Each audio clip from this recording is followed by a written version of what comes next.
We have the honor to be here today with our Avigal Cohen in Israel. Rabbi, somebody who's struggling in the nisayon of Shmirat HaBrit, wasting seed, can you give them strength to overcome this test? Yeah, it's very important to get married soon. Amen. Not waiting. Amen. Not waiting.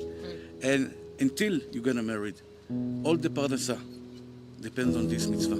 It's very important because all the money that you want to get in your life depends on this mitzvah. Your soul is clean.